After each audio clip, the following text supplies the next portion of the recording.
팔복 7째 시간 하나님 말씀 전하겠습니다. 여러분, 성경은요 복으로 시작해서 복으로 끝납니다. 창세기 1장에 보시면 하나님이 사람을 창조하시고 복을 주셨다 이렇게 말하고 있어요. 하나님이 그들에게 복을 주시며 복으로 시작해요. 요한계시록에 보면 또 복 이야기가 많이 있습니다. 어떤 분들은 요한계시록 보면 심판에 대한 내용이 너무 많다, 그래 무섭다 그러신 분들이 있더라고요.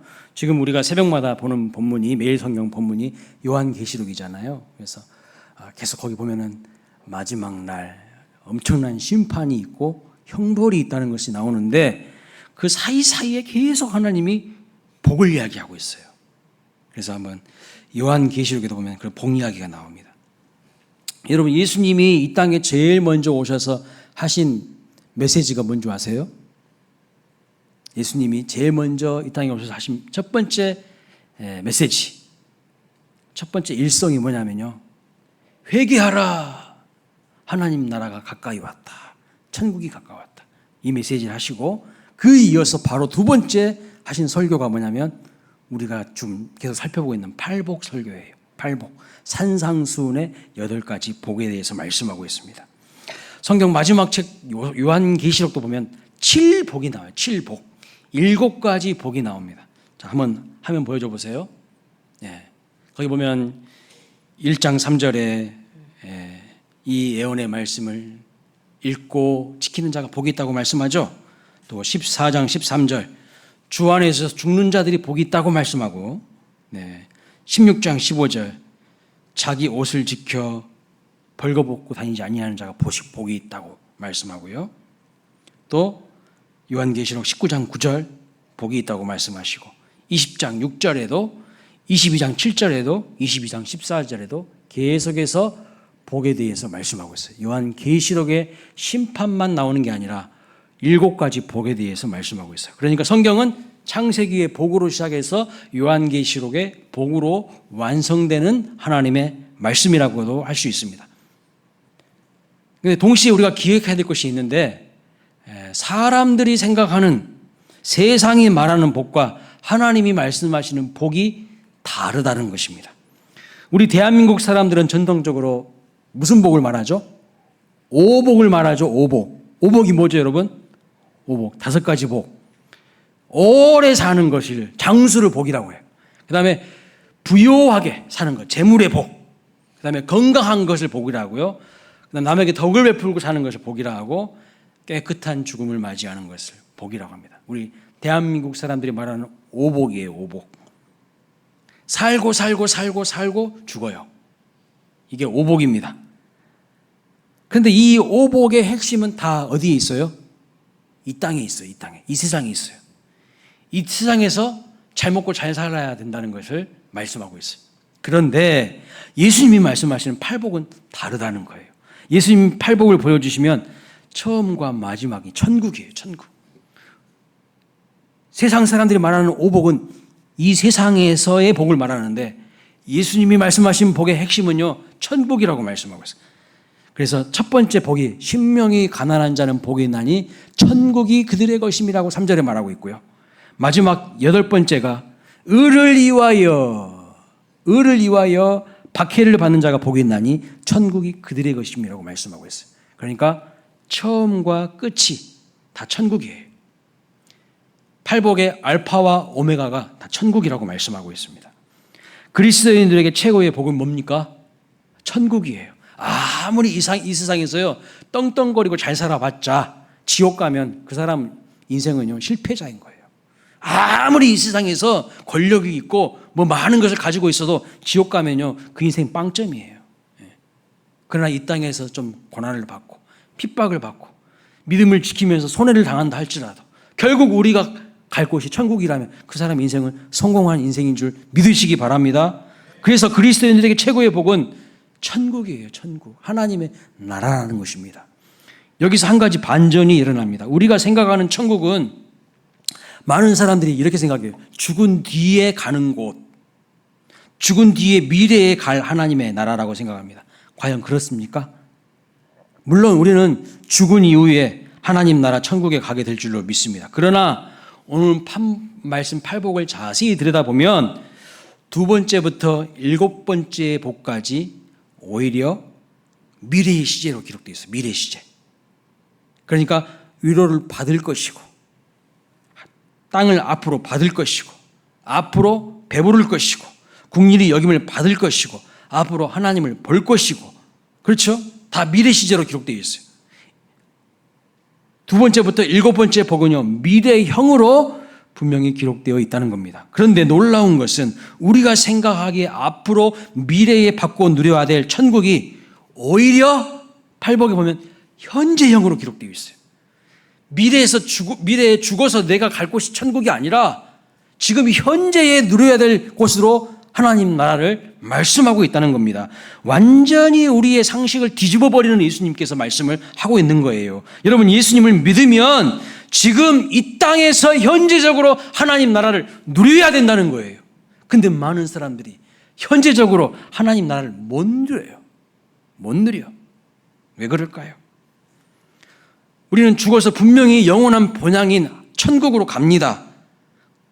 그러나 예수님을 믿는 자에게 가장 먼저 주시는 복이 뭐냐면 이 땅에서도 하나님 나라를 현재적으로 누리게 된다는 거예요. 하나님의 나라는 의와 평강과 희락이라고 말씀하고 있어요. 여러분의 삶에 의와 평강과 희락을 누리고 계십니까? 그렇지 못하다면 지금 뭔가 신앙이 이상하다는 거예요. 잘못되어 있다는 것을 말하고 있습니다. 오늘 현재적으로 우리가 그 하나님의 나라를 누리는 복된 삶을 살아가시기를 주님의 이름으로 축복합니다. 누가 그런 삶을 살 수가 있을까요? 누가 그 하나님의 나라를 현재적으로 누릴 수 있을까요? 의와 평강과 희락은 기쁨이거든요. 기쁨을. 하나님의 나라의 핵심은 뭐라고 그랬습니까? 하나님의 통치와 하나님의 다스림을 받는 거예요. 하나님의 주권과 하나님의 왕권을 인정하는 사람이 하나님의 나라를 누리게 되어 있다는 겁니다. 그러니까 자기가 하나님 되어 있고요. 자기 감정이 하나님 되어 있고요. 자기 자아가 하나님의 자리에 앉아 있는 사람은 절대 하나님 나라를 못 누려요. 누릴 수가 없어요. 그래서 우리가 반드시 눈 뜨면 고백해야 될 게 뭐예요? 하나님, 오늘 또 하나님의 주되심을, 하나님의 왕되심을 인정합니다. 선포하셔야 돼요. 나를 다스려 주시고 나를 주님께서 인도해 주시도록 내 지성과 감정과 의지 전인격을 지배해 주십시오. 하나님께 여러분의 마음의 보좌를 내어드려야 돼요. 그렇지 않으면 여러분의 생각대로, 여러분의 감정대로, 여러분의 상한 마음대로 막 살아버리는 거야. 그럼 절대 하나님 나라 못 누리는 거죠. 맨날 마귀한테 질질질 끌려다니는 거야. 상황에 질질질 끌려다니고 상황 감정에 질질질 끌려다녀요. 그게 무슨 하나님의 나라를 누리는 겁니까? 자, 또 한 가지는요, 한국 사람들이 정통적으로 생각하는 이 오복은요, 다 개인이 누리고 받는 복이라고 한다면 오늘 예수님이 말씀하신 팔복은요, 개인을 뛰어넘어서 공동체에 주시는 복이라고 말씀하고 있어요. 잘 보세요. 3절부터 10절까지가 팔복인데 다 그들이라고 말씀하고 있어요. 그들이 받는다고 말씀하고 있어요. 한 사람이 받는 게 아니에요. 공동체가 받아요. 예수님이 지금 말씀하신 팔복은요, 한 개인을 뛰어넘어 공동체에 주시는 복이라는 겁니다. 여러분의 가정이 이 하나님의 나라의 복을 누리시길 축복합니다. 우리 교회가, 우리 공동체가 이런 복을 누리기를 축복합니다. 예. 이제 본격적으로 팔복 중에서 일곱 번째, 화평하게 하는 자가 받을 복에 대해서 나눠보겠습니다. 여러분, 예수님께서 선언하신 거예요. 화평하게 하는 자가 복이 있나니 하나님의 아들이라 일컬음을 받을 것이라고 말씀합니다. 그런데 우리나라 사람들이 제일 좋아하는 게 뭔지 아세요, 여러분? 뭘 좋아할까요? 우리나라 사람들은 싸움 구경을 좋아한대요. 불구경을 좋아하고. 그렇죠? 여러분들은 안 그러신 것처럼 앉아 계시지만 그러실 것 같은데, 예. 싸움 구경과 불구경이 재밌대요. 근데 예수님이 뭐라고 말씀하시는가? 싸움을 말리는 자가 복이 있다고 말씀하고 있어요. 화목하게 하는 자가 복이 있다고 말씀하고 있어요. 평화에 대해서 지금 얘기하고 있는데, 평화에 대해서 얘기하는 자가 복이 있는 게 아니에요. 평화에 대해서 말만 하는 사람이 복이 있는 게 아니라 평화를 정말 가져오게 하는, 화목하게 하는 자가 복이 있다고 말씀하고 있어요. 다른 사람들로 하여금 화목하게 하는 자, 화평하는 자가 복이 있다고 말씀하고 있습니다. 영어로는요, 피스메이커가 복이 있다고 말씀하고 있어요. 요즘에 우리나라 사람들이 너무 잘 살아가지고 각 가정마다 커피를 그렇게 좋아하시니까 커피 메이커를 한 대씩 다 두신다고 하더라고요. 여러분 집에도 커피 메이커 다 있죠? 커피 메이커가 있어가지고 평화가 오는 게 아니고 진짜 우리가 화목하게 하는 사람으로서의 그 사명과 직분을 감당할 때에 우리의 삶 속에 하나님의 평강과 하나님의 희락이 임하게 될 줄로 믿습니다. 근데 세상을 보면요, 화평이 다 깨져 있어요. 평화롭지 못해. 서로 화목하지 않습니다. 나라와 나라가 얼마나 전쟁을 많이 하고 불화한지 몰라요. 한번 표를 한번 보여줘 보세요. 러시아와 우크라이나가 지금 수년째 전쟁 중이죠. 이스라엘과 하마스가 전쟁하고 있죠. 이스라엘과 이란이 전쟁을 하고 있어요. 가자 지구에서 계속 전쟁하고 있어요. 수단이 내전이고 예멘이 내전 중이고요. 미얀마가 내전 중이고 인도와 파키스탄이 분쟁 중이고요. 소말리아와 샤벨라가 또 전쟁하고 있습니다. 소말리아는 얼마 전에 우리 왔다 가셨던 최인혁 선교사님이 사역하시는 필드예요. 그 소말리아와 케냐 접경 지역에서 사역하고 계시는데 거기는 강경 이슬람 세력들이 많아가지고 실질적으로 총으로 막 난사를 하고요. 수류탄을 막 던져요. 그러니까 사람들이 막 엄청나게 많이 죽어나가요. 그러니까 최인혁 선교사님이 저랑 그냥 긴밀하게 계속 기도 제목 주고받고 연락하고 계시는데, 뭐 오늘 또 누가 죽었다, 내일 또 누가 죽었다, 누가 총살 당했다, 누가 수류탄 투척해가지고 죽었다, 그런 내용이 너무 자주 나와요. 그래서 뉴스에도 나왔어요. 한번 보여줘 보세요. 147명 가리사 대학, 케냐의 그 소말리아 접경 지역에 있는 대학이 있어요. 가리사 대학이라고. 그 몇 년 전에 147명을 기독교인들, 학생들 다 죽였어요. 총살로. 끊임없는 전쟁, 끊임없는 분쟁이 일어나고 있습니다. 에티오피아 이마라 지역에서도 여러분 민병대와 정보군이 내전 중에 있습니다. 이번 주에도 뉴스에 보니까 태국하고 어디죠? 캄보디아? 거기가 막 로켓포를 쏴고요. 막 전투기를 동원해서 무력 충돌해가지고 수십 명이 죽었대요. 현재 세계 도처에 전쟁이 많이 일어나고 있는데 그러면 지금만 그런 것일까요? 과거에는 그러지 않았을까요? 아닙니다. 인류 역사 내내 전쟁이 끊이지 않았습니다. 불화가 계속되고 있어요. 역사학자 윌리엄 드런트는 이렇게 분석했어요. 인류 역사를 선사시대와 역사시대로 구분합니다. 그런데 그 기준은 문자가 기록되기 이전의 역사를 선사시대라고, 문자를 가지고 기록한 이후를 역사시대라고 합니다. 이건 지금 모든 역사학자들이 받아들이고 있는 공통된 견해입니다. 실제로 인류 기록이 문자로 남겨져 기록된 시대는요, 3,500년밖에 되지 않은데 그 3,500년 가운데 여러분 전쟁을 하지 않았던 해는 몇 년이나 될까요? 3,500년 중에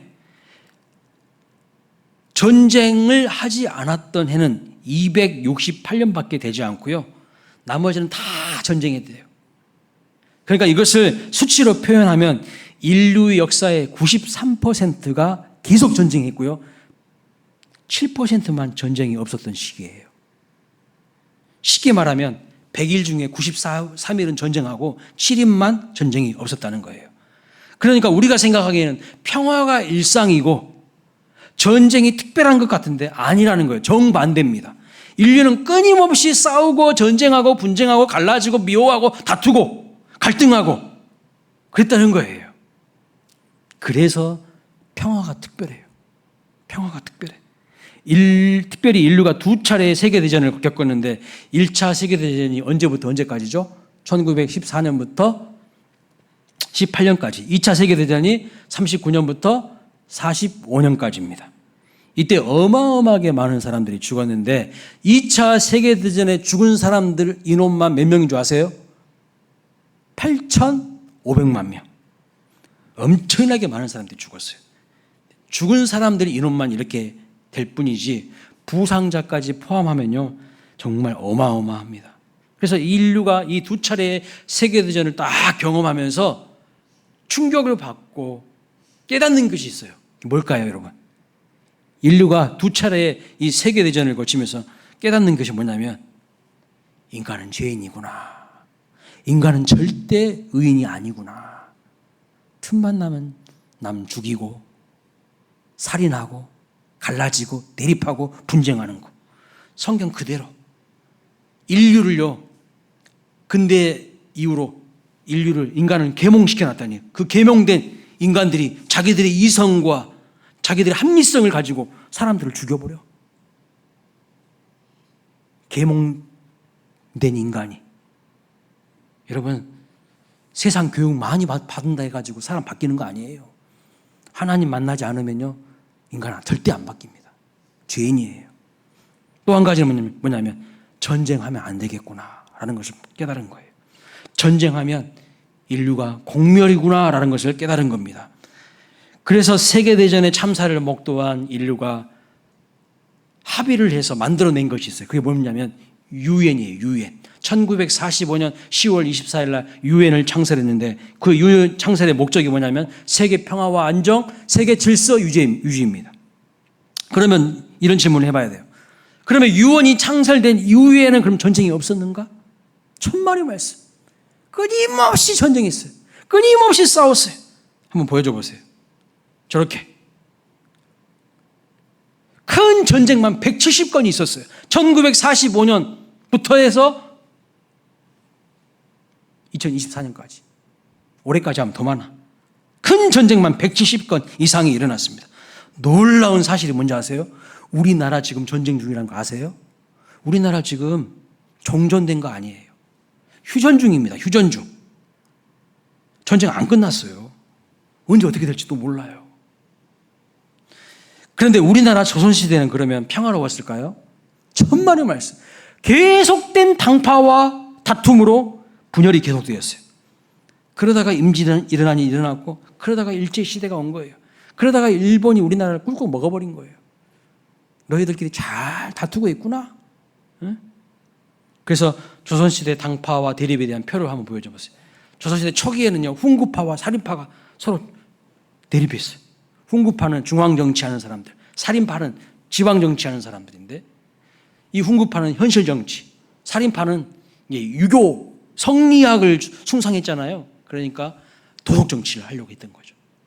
그리고 동인, 서인, 또 이 동인, 서인이 갈라져서 남인, 북인, 노론, 소론, 끊임없이 서로를 죽이려고 하고 잡아먹고 그랬어요. 다툼과 분열은요, 과거의 이야기가 아니에요. 지금 우리나라 최근에 내부에서도 끊임없는 갈등과 분쟁과 전쟁이 일어나고 있다는 걸 여러분이 다 아실 거예요. 제가 굳이 설명하지 않아도. 노동가와 기업가가 대립하죠. 노사 간의 갈등. 부자와 빈자가 불화합니다. 가정은요, 남편과 아내가 불화하죠. 대한민국 이혼율 최고예요. 형제와 형제가 불화하고, 시어머니와 며느리가 불화하죠. 시댁의 시자만 들어도 막 치가 떨리죠. 네. 안 그렇습니까? 우리 광일교회 성도님들은 다 믿음이 좋으시고 성품이 좋으셔서 시어머니를 내 어머니처럼 그렇게 여기시죠? 눈빛을 보니까 살짝 흔들리시는 분들이 몇 분 계시네. 자, 이번 주에 제가 설교를 준비하려고 뉴스를 그렇게 많이 봤어요. 평상시에도 제가 뉴스를 많이 보는데, 여러분, 인간 죄인 맞아요? 뉴스에 좋은 소식이 있던가요? 맨날 싸우고 죽이고 그런 소식만 도배하더라고요. 한번 띄워줘 보세요. 인천 송도에서 아버지가 아들을 총으로 쏴서 죽였어. 이번 주에. 지난주에. 제가 꾸며낸 이야기 아니잖아요. 여러분이 다 들으셨잖아요. 무슨 바둑 기원에서 바둑 두다가 막 칼로 찌르고 죽였어 또. 우리나라 윤석열 전 대통령 때 북한에다가요, 무인 드론기를 보냈어요. 예? 그래서 전쟁을 조장하려고 했다는 뉴스가 요즘 나오고 있습니다. 끊임없이 대립하고 분열하고 싸우고 갈등하고, 이게 인간의 모습이에요. 하나님을 떠나는 인간의 모습. 도대체 왜 이렇게 되었을까요? 왜 사람들은 서로 불화하면서 살게 된 것일까요?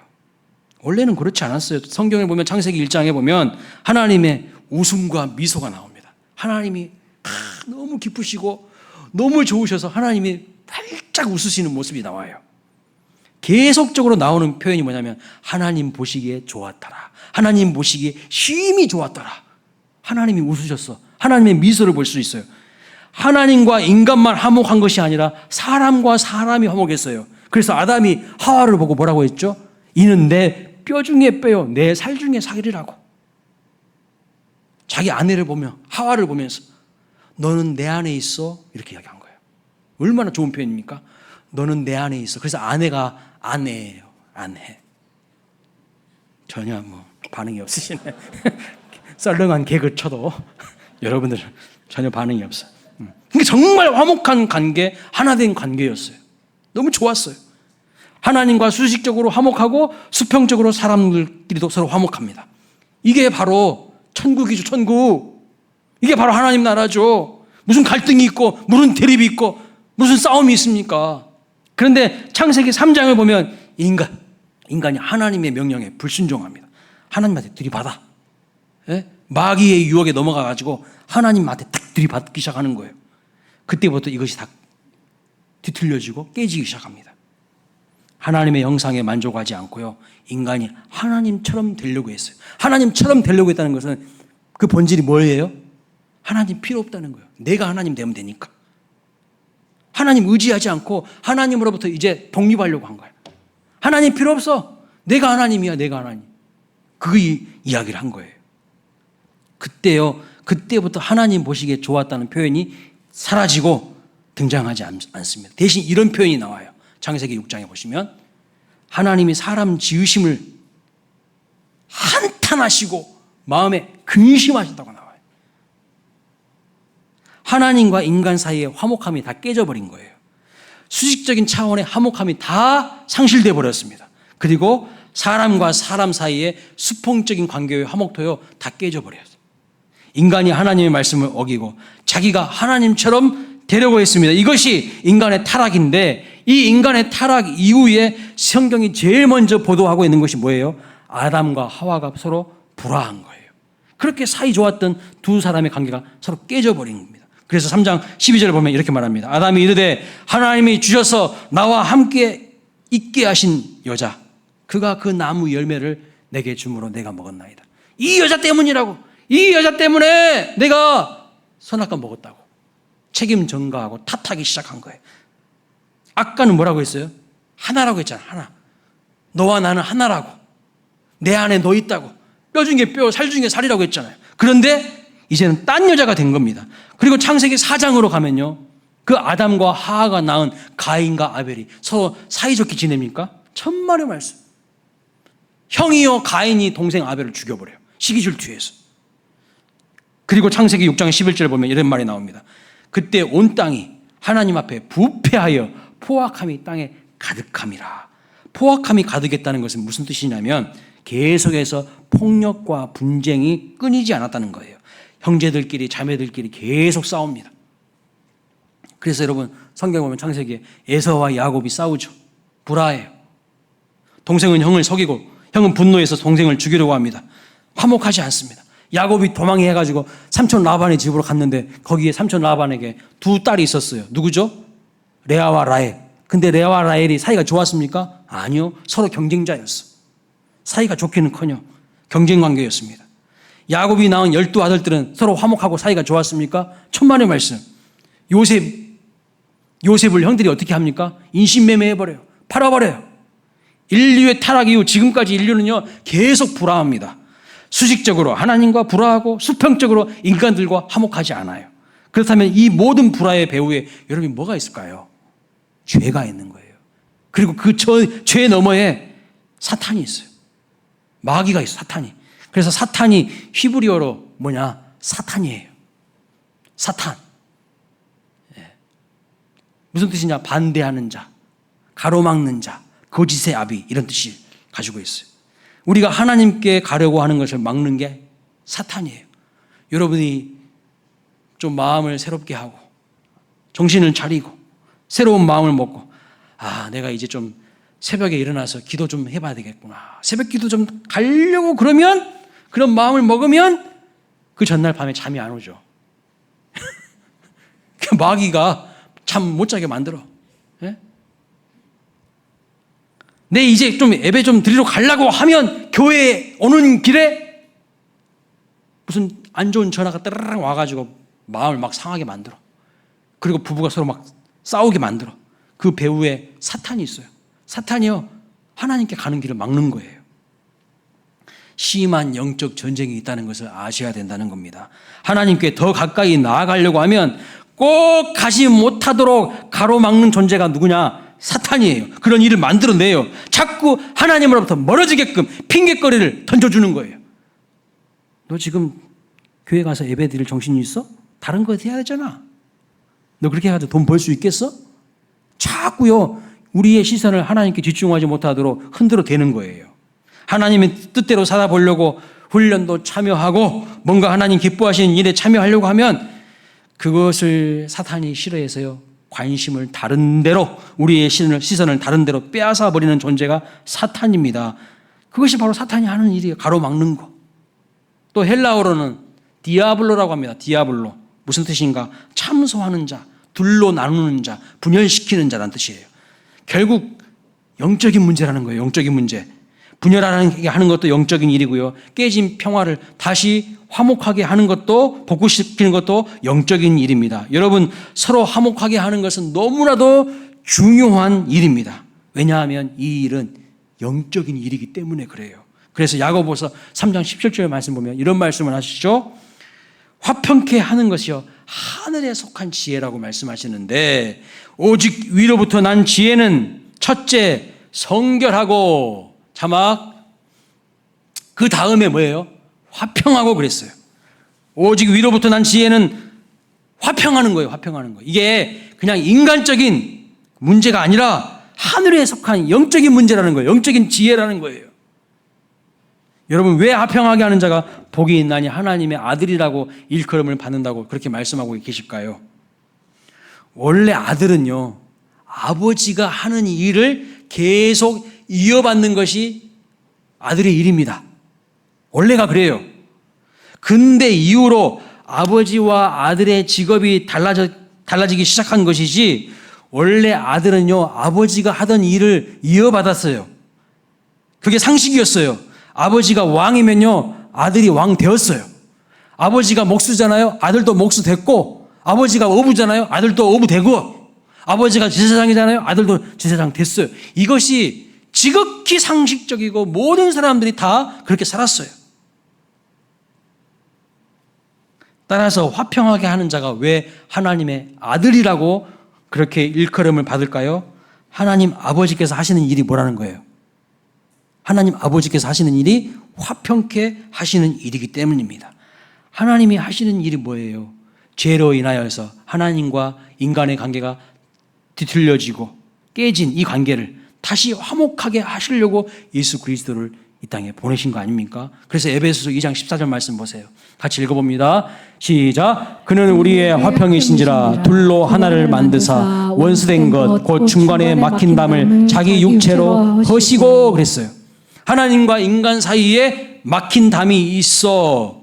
죄라는 막힌 담이 있는데 그것 때문에 하나님과 인간이 화평하지 못하는데 이것을 예수님의 십자가로 허물어 버리셨다는 거예요. 허물어 버리셨다. 에베소서 2장 16절은 이렇게 말합니다. 또 십자가로 이 둘을 한 몸으로 하나님과 화목하게 하려 하심이라. 원수된 것을 십자가로 소멸하시고 원수된 관계를 소멸하셨어요. 골로새서 1장 20절 같이 읽어볼까요? 시작. 그의 십자가의 피로 화평을 이루사 만물 곧 땅에 있는 것들이나 하늘에 있는 것들이 그로 말미암아 자기와 화목하게 되기를 기뻐하심이라. 로마서 5장 1절입니다. 그러므로 우리가 믿음으로 의롭다 하심을 받았으니 우리 주 예수 그리스도로 말미암아 하나님과 화평을 누리자 그랬습니다. 그러니까 십자가에 화목의 역사가 있는 거예요. 화목의 능력이 있는 거예요. 수직적인 차원에서 화목의 역사가 나타납니다. 뿐만 아니라 수평적인 일에도 용서와 사랑으로 서로 화목하게 되는 거예요. 에베소 2장 18절은 이렇게 말씀하죠. 이는 그로 말미암아 우리 둘이 한 성령 안에서 아버지께 나아감을 얻게 하려 하심이라. 우리 둘이 누굴까요? 우리 둘이 한 성령 안에서 하나님 아버지께 나아감을 얻게 된대요. 우리 둘이 누굴까요? 여기 문맥에서 우리 둘은 유대인과 이방인이에요. 절대로 하나 될 수 없는 사이입니다. 유대인들은 당시에 이방인들을 뭐 취급했어요? 개 취급했어요. 겸상 절대 안 했어요. 대화도 말도 안 섞어요. 이방인들은 지옥에 땔감 정도로 생각하는 사람들이 유대인들이었어. 하나 될 수 없는 사람, 물과 기름 같은 존재예요. 또 이 둘은 누구냐면요, 할례자와 무할례자예요.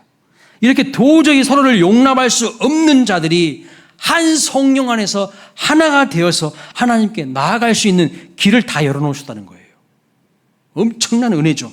예수님이 십자가에서 하신 일은요, 단순히 그냥 우리 죄를 용서하셔서 하나님과 화목하게 하신 것뿐만 아니라 한 성령 안에서, 그리스도 예수 안에서 남자도 여자도 차별이 없게 하시고, 유대인도 이방인도 차별이 없고 화목하게 하시고, 상정과 종이 한 형제가 되게 하시는 엄청난 은혜를 우리에게 선물로 주셨다는 거예요. 화목하게 하는 은혜를 주셨다는 거예요. 그러니까 십자가는요, 수식적으로 하나님과 다시 이어지고 수평적으로 다른 사람과도 서로 이어지는 거예요. 깨진 관계가 다시 이어지게 만들어요. 그래서 십자가 안에서 우리는 새로운 우리 관계가 됩니다. 그런데 중요한 것은 뭐냐면, 여기서부터 제가 진짜 하고 싶은 이야기입니다. 미국에 가면요, 백인들 교회 있어요. 백인들만 모여. 흑인들 교회 있어요. 흑인들만 모여. 여러분, 그게 교회입니까? 그게 복음의 정신, 십자가 정신에 맞냐고 하면서, 맞는지 한번 여러분이 한번 생각해 보세요. 복음의 정신, 십자가 정신은 없고요, 세상의 혈통과 인종과 이념으로 복음을 다 가로막고 있어요. 교회가 아닌 거예요, 사실은. 이념과 인종과 혈통을 뛰어넘지 못하는 교회는 교회 아닙니다. 예수 그리스도가 주인 되는 교회는요, 다 뛰어넘는 거예요, 그것을. 우리나라도 보면요, 어느 교회는 전라도 교회가 있어요. 어느 데는 경상도 교회가 있어요. 수도권임에도 불구하고, 전라도에 있는 교회는 다시 다 전라도 사람들이 다니겠죠. 근데 서울, 경기도, 이 수도권에 있는 교회도 어느 교회는요, 다 전라도 사람들만 다니고, 어느 교회는 다 경상도 사람만 다녀. 전라도 사람들이 다니는 교회 경상도 사람들이 못 가. 적응은 안 돼. 경상도 사람들이 모이는 교회 전라도 사람들이 못 가. 적응이 안 돼. 그 교회가 과연 예수 그리스도가 주인 되시는 교회일까요? 아니라는 거예요. 강남의 어떤 교회는요, 사회 부유층, 기득권 인사들만 다니는 교회가 있어요. 일반 평범한 사람들은요, 그 교회를 가도 적응을 못 합니다. 끼워주지를 않아요. 유유상종. 자기들끼리만 딱 뭉쳐요. 소외시켜버려요. 못 가요, 못 가. 가도 적응을 못 한다니까? 교회가 병든 거예요. 교회가 병든. 교회가 복음의 기초 위에, 하나님의 말씀의 기초 위에 세워진 게 아니라 세상의 이념, 세상의 편견, 세상의 개똥 철학, 사람들의 파벌 위에 세워진 것입니다. 그 교회의 성도는요, 절대로 영적으로 건강할 수 없고, 그 교회는 병든 교회예요. 절대로 건강한 교회가 아닙니다. 그런데 정말 중요한 것은 우리가 예수님을 믿고 수식적으로 하나님과 화목함을 누리게 된 것으로 만족하면 안 된다는 거예요. 오늘 예수님이 말씀하시는 것이 뭡니까? 화목하게 된 자가 복이 있다고 말씀하시는 것이 아니라 분명히 화목하게 하는 자가 복이 있다고 말씀하고 있어요. 아들은 아버지의 일을 따라하는 것이 정상이에요. 그래서 예수님은요, 하나님의 아들로서 화목하게 하시는 직분을 감당하셨어요. 그 사명을 감당하신 거예요. 오늘 우리도 하나님의 자녀입니다. 그럼 우리가 감당해야 될 직분과 사명이 뭐라는 거예요? 화목하게 하는 직분을 감당해야 된다고 말씀하고 있어요. 하나님의 자녀라면. 그래서 고린도후서 5장 18절 말씀 같이 읽어보겠습니다. 시작. 모든 것이 하나님께로서 났으며 그가 그리스도로 말미암아 우리를 자기와 화목하게 하시고 또 우리에게 화목하게 하는 직분을 주셨어요. 뭘 주셨다고요? 직분을 주셨어요. 우리에게 화목하게 하는 직분과 사명을 주신 줄로 믿으시기 바랍니다.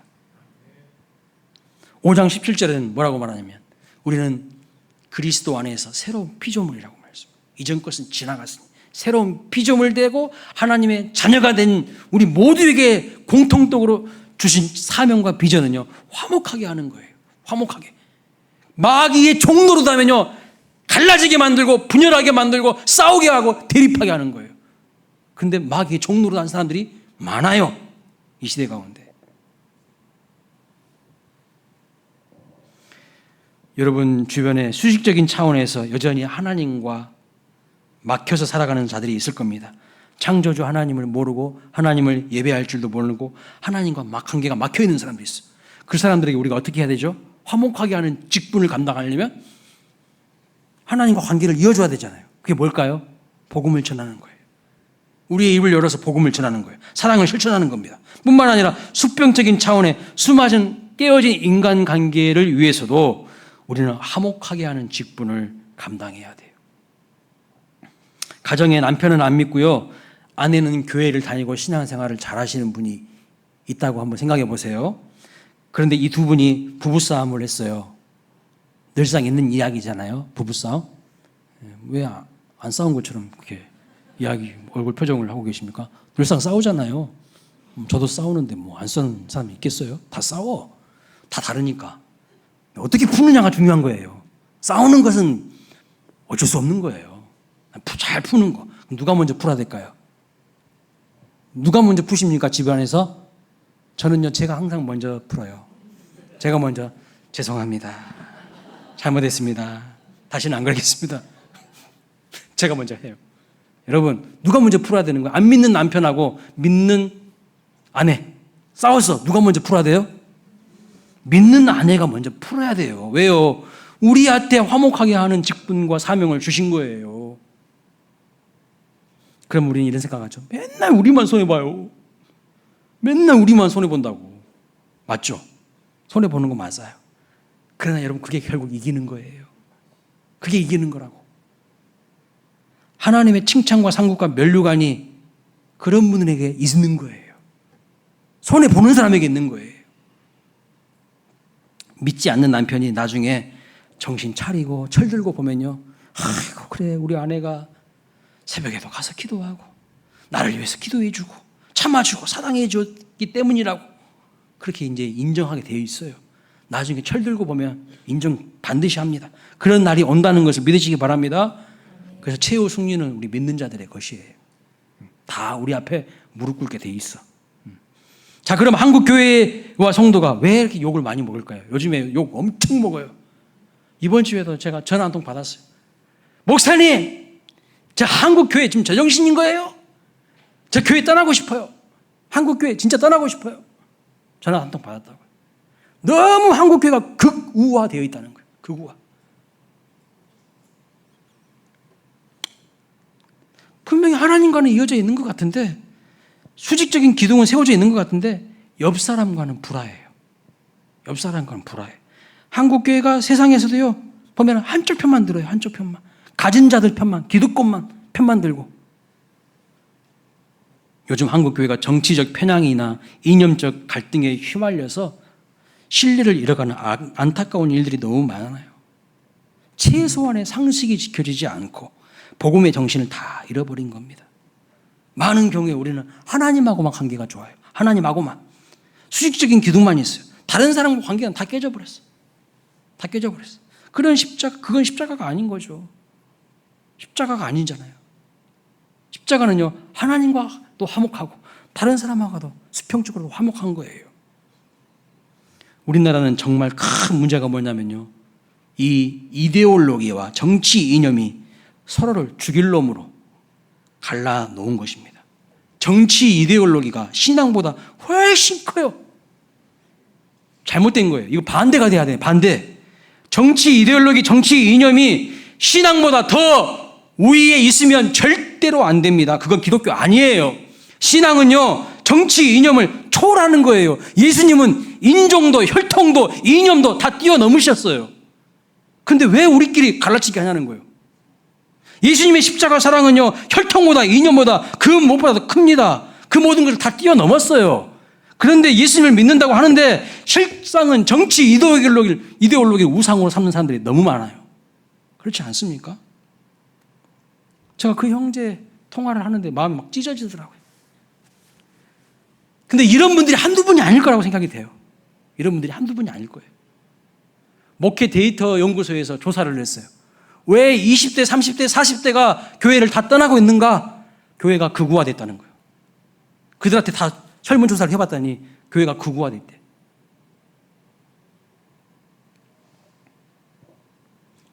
그런데 실제로 목사님들을 다 조사를 해봤어요. 목사님 정치 성향이 어떤지를 다 조사를 해봤더니 13%만 극우화되어 있고 87%는 아니야. 그러니까 방송이 막 그쪽만 계속 보내는 거예요. 안 좋은 쪽만, 교회에 대한 안 좋은 쪽만, 극우화된 그 인사들만 계속 막 전광훈 같은 사람들, 목사도 아닌 사람들, 막 그런 사람들 막 계속 보내는 거예요. 방송 매스컴에 띄우는 거예요.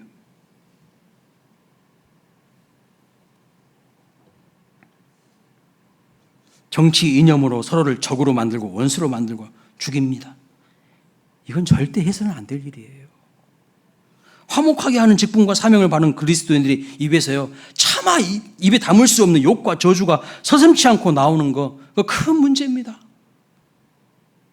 회개해야 될 거예요. 여기에 무슨 화합이 있고 통합이 있고 서로 사랑하는 것이 있습니까? 우리 교회도요, 다락방 안에서 절대로 자기의 정치적인 견해를 강조해서 이야기하지 마세요. 오늘 이 시대에 하나님이 찾으시는 사람은요, 화평케 하는 사람이에요. 갈라치게 하는 사람이 아니라 세상을 온갖 차이로 분열된 세상을 치유하고 화목하게 하는 사람, 그 사람을 하나님 찾고 있어요. 오늘 우리가 해야 될 사명입니다. 여러분의 정치와 이데올로기의 우상을 버려야 돼요. 신앙은요, 이데올로기보다 훨씬 큰 거예요. 마지막으로 우리 성 프란치스코의 평화의 기도를 같이 읽고 말씀 마치겠습니다. 같이 화면 띄워주세요. 같이 읽겠습니다. 시작. 주여 나를 평화의 도구로 써주소서. 미움이 있는 곳에 사랑을, 상처가 있는 곳에 용서를, 분열이 있는 곳에 일치를, 의혹이 있는 곳에 믿음을 심게 하소서. 오리가 있는 곳에 진리를, 절망이 있는 곳에 희망을, 어둠이 있는 곳에 광명을, 슬픔이 있는 곳에 기쁨을 심게 하소서. 위로받기보다는 위로하며, 이해받기보다는 이해하며, 사랑받기보다는 사랑하며, 자기를 온전히 줌으로써 받고 용서함으로써 용서받으며, 자기를 버리고 죽음으로써 영생을 얻기 때문이니 주여 나를 평화의 도구로 써주소서. 너무 좋습니다. 분열과 다툼으로 쓰리고 아픈 이 세상에 왜 우리를 보내셨는가? 화평하게 하고 치유하게 하는 하나님의 아들로서의 사명을 감당하게 하기 위해서 우리를 보내신 것을 믿으시기 바랍니다. 다 함께 자리에 일어나셔서 우리 찬송가 410장